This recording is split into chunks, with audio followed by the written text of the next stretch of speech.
kita menyambut Hari Kebangsaan tahun lepas dan tahun ini tanpa perayaan tu.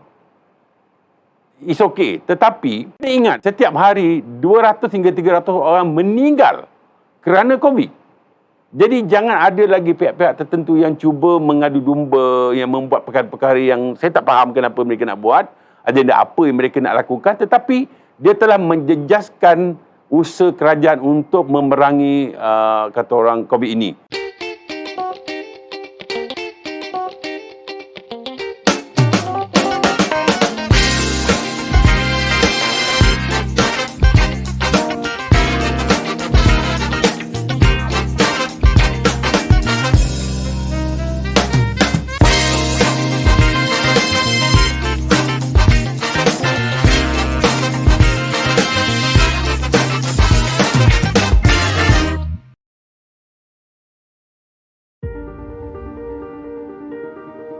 Okey, yang seperti kita ketahui bahawa tadi saya dah nyatakan tentang dalam keadaan pandemik, ia ini telah berlaku sejak Mac tahun lepas hinggalah pada hari ini.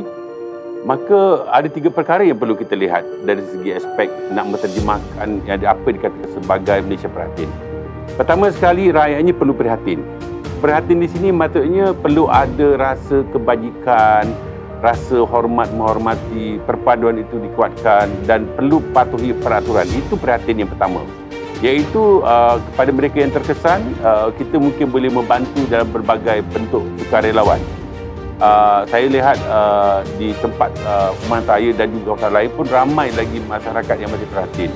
Di peringkat sekolah, di sekolah kebajikan, kemudian di peringkat masjid surau, mereka mengadakan potluck ataupun memberikan bantuan-bantuan secara sukarela. Maksudnya, mereka buat collection duit, lepas tu beli barang, mungkin beras apa semua, buat bagi pada masyarakat yang terkesan. Itu yang pertama. Yang kedua, kita kena lihat juga bahawa kerajaan sekarang ni ialah kerajaan yang prihatin. Ya. Sebab apa? Dengan pakej rancangan ekonomi dipanggil sebagai prihatin itu, telah memberikan bukan sikit, jutaan ringgit kepada masyarakat, ya, iaitu dalam bentuk wang, baik daripada yang bujang, yang bersama isteri dan sebagainya, terutamanya kepada bimpak putus. Ini yang saya lihat satu keadaan di mana dalam kajian saya tunjuk bahawa Malaysia di antara negara yang betul-betul memberikan impak besar bantuan kebajikan di masa pandemik ini. Bandingkan dengan negara-negara di Asia yang lain, Malaysia di antara negara yang ke depan dari segi memberikan bantuan kepada mereka yang terkesan dalam bentuk kewangan, ya. Dalam arti kata lain, berbagai pakej yang dibuat dari situ kepada yang ibu tunggal, yang bujang pun dapat duit ribu, ya. Kemudian pakej-pakej rancangan ekonomi kepada mereka yang mempunyai masalah IKS contohnya. Peniaga mereka itu akan terkesan, maka diberikan dana-dana tertentu, geran-geran tertentu untuk menyuntik kembali kata orang peniaga mereka, ya. Ini satu yang cukup saya rasa bangga sebagai rakyat Malaysia, ada kerajaan yang begitu perhatian terhadap perkara ini. Kita telah menyatakan bahawa Kementerian Komunikasi dan Multimedia tak pasti, jangan kongsi. Jelas kat situ. Tetapi waktu PKP ni saya dapat di kajian fake news 60% meningkat tau daripada sebelumnya. Dan kebanyakan mereka ni quote-unquote cuba nak jadi juara, sedangkan pada hakikatnya mereka tidak ada fakta. Dan jangan terikut-ikut dengan negara luar, ya, yang terlalu liberal pemikirannya, ya, hingga akhirnya menyebabkan banyak kes-kes ini meningkat. Tuan-tuan dan puan, ini adalah real. COVID adalah real. Kita menyambut Hari Kebangsaan tahun lepas dan tahun ini tanpa perayaan. It's okay. Tetapi, ingat, setiap hari 200 hingga 300 orang meninggal kerana COVID.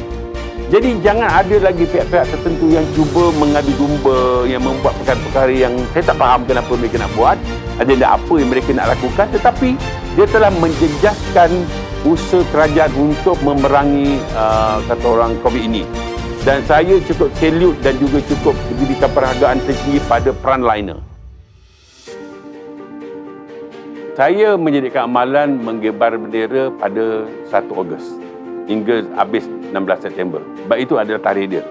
Dan pada 1 Ogos tu, cucu saya bertanya, nak buat apa kibar bendera?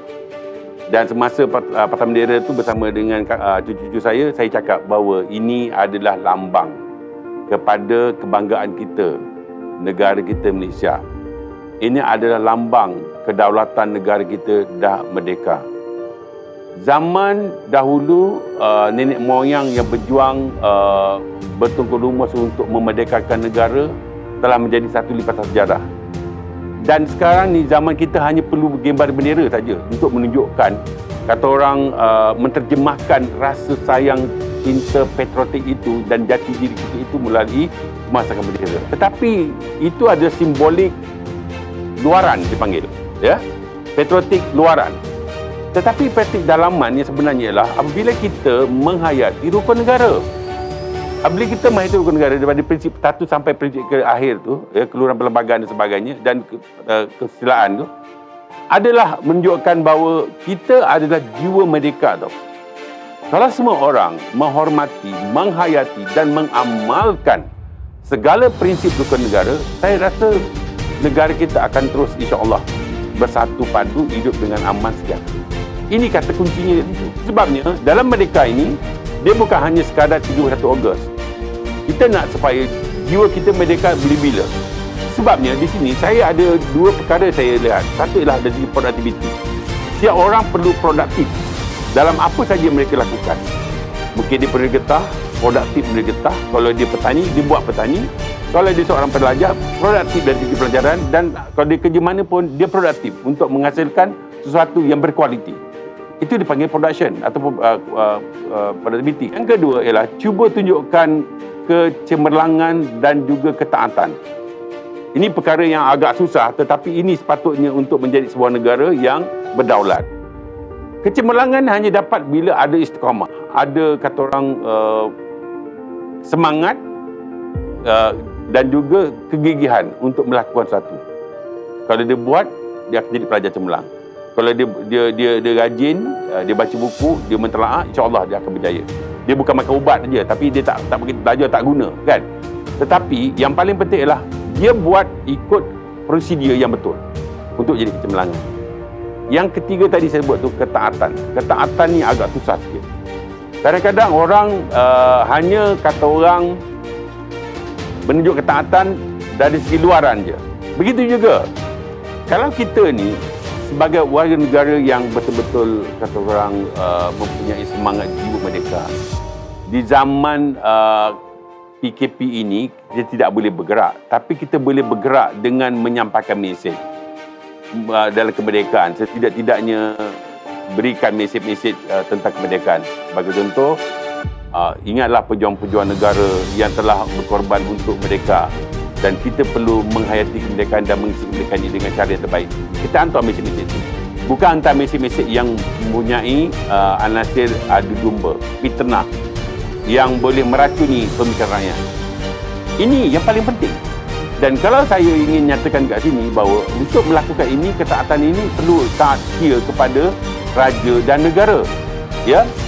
Dan saya ingin nyatakan kat sini, buat masa apa yang saya lihat dalam pemerhatian sendiri di kawasan perumahan dan perjalanan saya di sini pun masih banyak orang tidak akan mengibarkan bendera.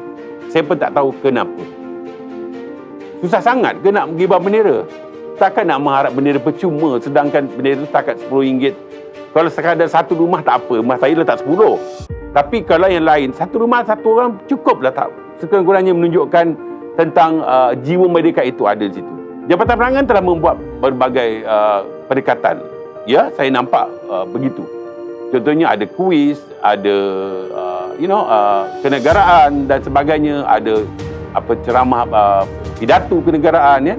Dan akhirnya saya mengatakan bahawa untuk menjadikan kata orang jiwa merdeka dan semangat prihatin ini, kita boleh pupuk melalui rebung, iaitu anak-anak kecil lagi. Zaman PKP ialah zaman di mana kita berada di rumah. Tetapi kita boleh keluar. Caranya melalui IT. Kena banyakkan pertemuan, ceramah, diskusi, forum melalui IT atas talian. You nak gunakan apa nama Webex, Google Meet atau apa saja pun, itu pendekatan. Manfaatkanlah segala kemudian dalam Facebook ini ataupun dalam media sosial untuk menyubur dan menyemarakkan semangat kenegaraan. Itu yang paling penting sebenarnya. Kalau kita mahukan jiwa kita merdeka, kita mahu tunjukkan bahawa kita ni anak Malaysia. Baru ni bila kita menang di Olimpik contohnya, ya, Datuk Aziz dapat, kita punya bangga. Satu Malaysia begitu crazy dengan kebanggaan itu. Bila lagu negara itu dilakukan, kita merasa nak menangis. Sebab itu adalah kebanggaan kita. Sepatutnya banyak lagi perkara-perkara yang sebegitu yang akan diangkat untuk menjadikan negara ini tetap ini. Dan tetap kita rasa bersyukur. Kita perlu memahami tentang keadaan sekarang dengan COVID yang begitu mengganas dan kes menjadi bertambah tinggi hingga 21,000, ya. Jadi keadaan ini yang saya fikir bahawa rakyat Malaysia perlulah mempunyai satu sikap prihatin, ya, terhadap apa yang berlaku, dan rakyat dikendaki untuk bersabar, mematuhi SOP, dan juga yang paling penting waktu PKP ini kita perlu patuhi segala arahan yang dibuat oleh pihak pemerintah, terutamanya dari segi mengawal keadaan, ya, penggunaan kata orang penutup muka, ya. Kemudian lebih digalakkan untuk tinggal di rumah dari masa ke masa, dan tidak ada keperluan, tidak perlulah keluar, ya, untuk membuat urusan di luar. Kerana pejabat pun sekarang ini banyak yang dah mula beroperasi secara bergiliran dan setengahnya tutup. Inilah keadaan normal baru yang kita perlu terima, yang perlu kita terima hakikat ini bukan sahaja di Malaysia, berlaku di seluruh negara.